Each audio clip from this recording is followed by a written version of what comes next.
بلوچستان کے شہر گوادر سے ہمارے گدروشیا پوائنٹ کے نمائندہ عبید اللہ بلوچ کی رپورٹ کے مطابق گوادر سول سوسائٹی اور جی ایس اے مینجمنٹ کی جانب سے بچوں کی اچھی دماغی صحت سے متعلق ضلع کونسل ہال میں آگاہی سیشن کا اہتمام کیا گیا۔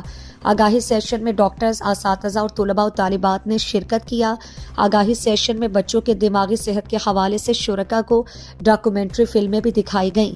پروگرام کے شرکاء سے D H O Gwadar doctor Abdul Latif Dashti, doctor Abdul Wahid, doctor Noor Ullah Khan, Gwadar civil society کے صدر Muhammad Jan Baloch, G S A management کے سربراہ گل صبا آدم نے خطاب میں کہا کہ بچوں کی نشوونما میں سب سے بڑا کردار ان کے والدین خاص کر ماں کا ہوتا ہے، اس کے بعد بچے کے ٹیچر اور پھر اس کی ڈاکٹر کی ذمہ داری ہوتی ہے۔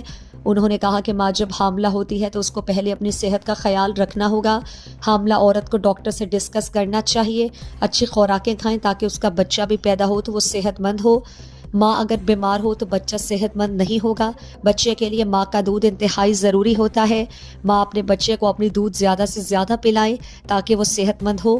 گوادر سول سوسائٹی کے چیئرمین محمد جان نے گوادری پریس کلب کے دوستوں کا شکریہ ادا کیا جنہوں نے پروگرام میں شرکت کر کے کوریج دی۔